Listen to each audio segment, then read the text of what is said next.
Mr. President, I want to speak for a few minutes on the floor to answer the calls that are coming into my office, the texts and the emails that I'm getting from folks saying, what's going on?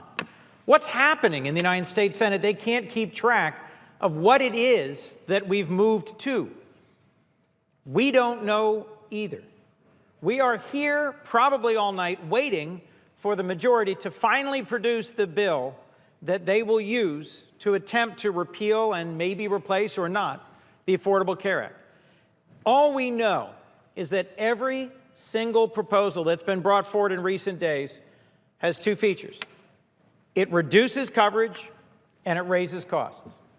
It may be that 16 million Americans will lose health coverage, might be 20 million, might be 32 million. Those are different scores for different proposed bills. It might raise costs by 15%, 20%, or 30%.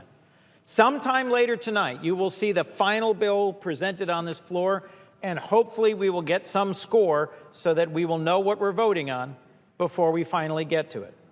But what is so scary to families I'm hearing from is that after 7 months of majority rule, where the Republican Party controls the Senate and the House and the White House, we don't have a finished bill for us to debate tonight in detail, and we don't yet know exactly what we'll vote on later tonight. We just know a simple theme. Every proposal that's been brought forward, when scored by the CBO, the independent scorekeeper, offers less coverage and higher costs. And folks, I want to remind you about something, because I just ran into a family out on the steps of the Capitol, outside the building, not inside the building. A family that's raising 2 typical children and 1 child with Down syndrome. A family where the father of the family is active duty U.S. military. They asked me, why can't we be heard? The process that brought us here tonight did not include committee hearings, where either doctors or nurses, patient advocates, folks who run hospitals, folks who are specialists in insurance were heard. And in a press conference earlier this evening, 4 of our colleagues said they're going to vote for this bill later tonight so it can go to conference and get fixed. They said that the current expected skinny repeal bill is a fraudulent disaster, to paraphrase a colleague.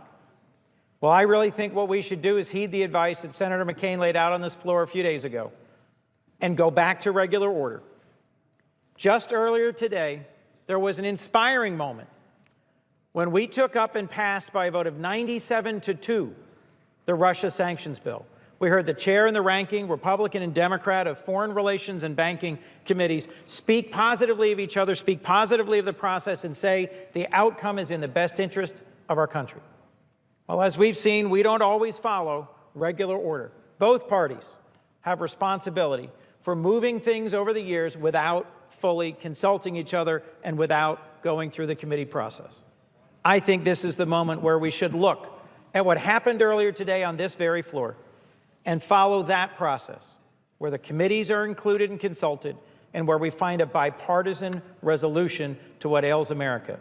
I'm afraid that's not what's going to happen, and that later tonight we'll be forced to vote for or against a bill that raises health care costs for Americans and lowers the number of Americans that get health care coverage.